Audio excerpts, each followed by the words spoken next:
एक बार माँ पार्वती और भगवान शंकर जी कैलाश पर बैठे हुए वार्तालाप कर रहे थे। तब माँ पार्वती जी ने भगवान शंकर जी से पूछा, प्रभु, आप तो अपने भक्तों की सभी मनोकामनाएं क्षण में पूरी कर देते हैं।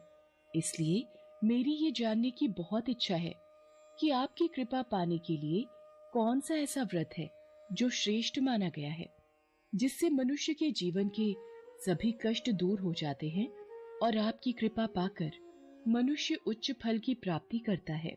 देवी पार्वती, आपको तो ज्ञात है, महाशिवरात्रि का दिन मुझे अति प्रिय है।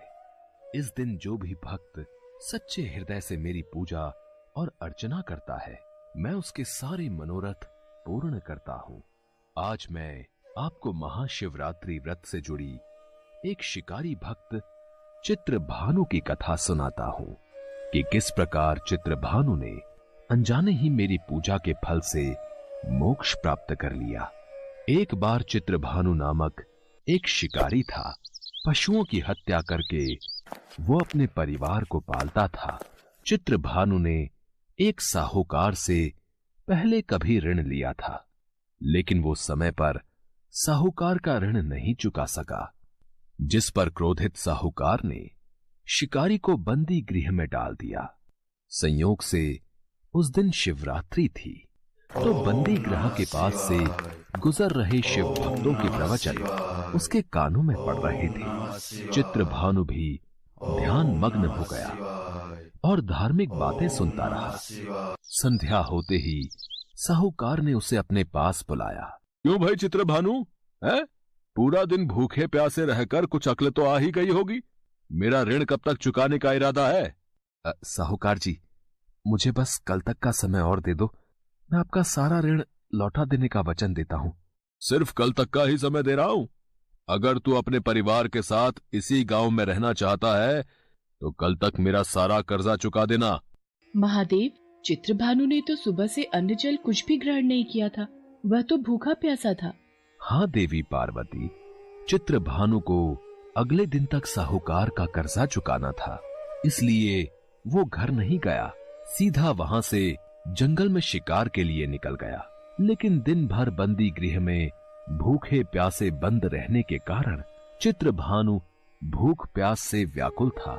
उसने शिकार करने के लिए तालाब के किनारे बेल वृक्ष पर पड़ाव बना लिया। उसी बेल वृक्ष के नीचे शिवलिंग था, जो बेल पत्तियों से ढका हुआ था। चित्रभानु इस बात से अनजान था। पड़ाव बनाते समय चित्रभानु ने बेल वृक्ष की जो टहनियां तोड़ी, उसकी बेल पत्तियां संयोग से वृक्ष के नीचे बने शिवलिंग पर गिरती रहीं। इस प्रकार दिन भर भूखे प्यासे रहने से चित्रभानु का व्रत भी हो गया और शिवलिंग पर बेल पत्र भी चढ़ गए। मैं जानती हूँ प्रभु, ये सब आपके ही द्वारा रचाई हुई लीला है। आप अपने भक्तों की सदैव परीक्षा लेते रहते हैं ताकि उन्हें उत्तम जीवन की प्राप्ति हो। भगवान भोलेनाथ माँ पार्वती के मुख से ये वाक्य सुनकर मुस्कुरा देते हैं और आगे की कथा कहते हैं। देवी पार्वती, मैं अब आगे की कथा कहता हूँ। रात्रि का एक पहर बीत चुका था।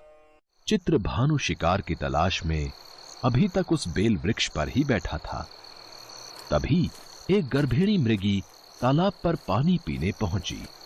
शिकारी चित्रभानु ने धनुष पर तीर चढ़ाकर ज्यों ही प्रत्यंचा खींची। रुको शिकारी रुको, मेरी हत्या न करो, मैं गर्भिणी हूँ। तुम एक साथ दो जीवों की हत्या करोगे जो ठीक नहीं है। मुझे कृपा करके अभी छोड़ दो, मुझे जाने दो। मैं वचन देती हूँ, मैं बच्चे को जन्म देकर शीघ्र ही तुम्हारे समक्ष आ जाऊंगी, तब तुम मुझे मार देना। पता नहीं इस गर्भिणी मृगी को मारने का मन ही नहीं कर रहा। इसकी बात पर विश्वास करके अभी इसे जाने देता हूँ। कोई और शिकार आ जाएगा तो उसे मार दूंगा।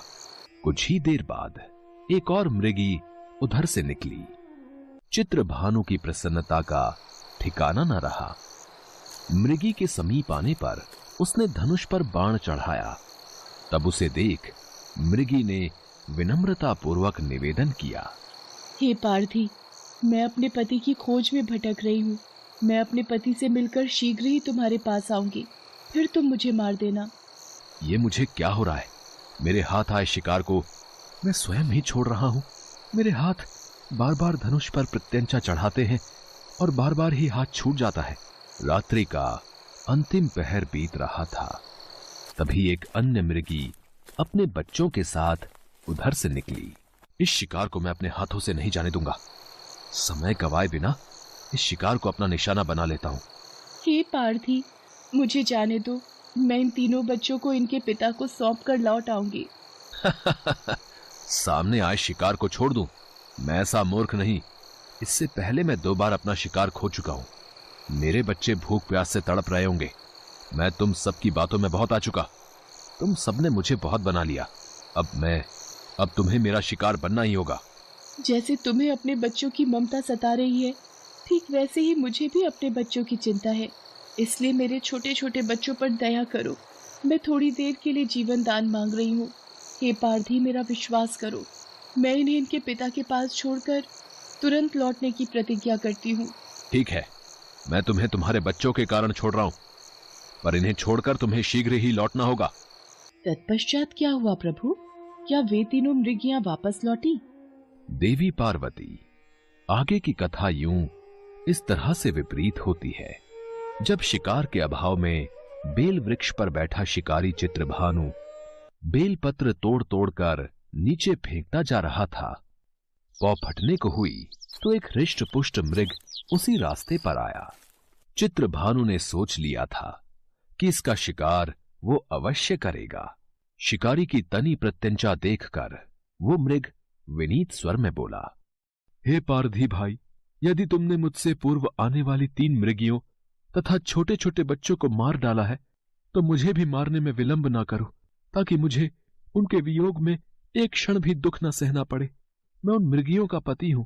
यदि तुमने उन्हें जीवन दान दिया है, तो मुझे भी कुछ क्षण का जीवन देने की कृपा करो। मैं उनसे मिलकर तुम्हारे समक्ष उपस्थित हो जाऊंगा। मृग की बात सुनते ही चित्रभानु के सामने पूरी रात का घटना चक्र घूम गया। उसने सारी कथा मृग को सुना दी। हे पार्थी, यदि तुमने मुझे मार दिया, तो मेरी तीनों पत्नियां जिस प्रकार वापस लौटकर आने के लिए प्रतिज्ञाबद्ध होकर गई हैं, वो मेरी मृत्यु से अपने धर्म का पालन नहीं कर पाएंगी। अतः जैसे तुमने उन्हें विश्वास करके छोड़ा है, वैसे ही मुझे भी जाने दो। मैं उन सब के साथ तुम्हारे सामने शीघ्र ही उपस्थित होता हूं। अनजाने ही शिवरात्रि व्रत करने, रात्रि जागरण तथा शिवलिंग पर बेलपत्र चढ़ने से शिकारी चित्रभानु का हिंसक हृदय निर्मल हो गया था।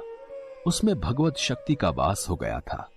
धनुष तथा बाण उसके हाथ से सहज ही छूट गया। प्रभु, ये सब आपकी अनुकंपा है, जो चित्रभानु जैसे हिंसक शिकारी का हृदय भी करुणा से भराया है। थोड़ी ही देर बाद वो मृग सपरिवार शिकारी के समक्ष उपस्थित हो गया, ताकि वो उनका शिकार कर सके। किंतु जंगली पशुओं की ऐसी सत्यता, सात्विकता एवं सामूहिक प्रेम भावना देखकर चित्रभानु को बड़ी ग्लानि हुई। उसके नेत्रों से आंसुओं की झड़ी लग गई। उस मृग परिवार को न मारकर चित्रभानु ने अपने कठोर हृदय को जीव हिंसा से हटा सदा के लिए कोमल एवं दयालु बना लिया। आपके महाशिवरात्रि व्रत और त्योहार में सचमुच कितनी शक्ति है, जो कि चित्रभानु जैसे एक हिंसक शिकारी की प्रवृत्ति में भी बदलाव कर सकती है। इसके पश्चात देवलोक के समस्त देवता भी भगवान भोलेनाथ और मां पार्वती पर फूलों की वर्षा करने लगे। शिकारी चित्रभानु ने बुराई का मार्ग त्याग कर अच्छाई के मार्ग को अपना लिया और मेहनत मजदूरी करके उसने साहूकार का कर्जा भी चुका दिया और खुशी खुशी भगवान भोलेनाथ की कृपा से परिवार के साथ साथ खुशी खुशी जीवन व्यतीत करने लगा।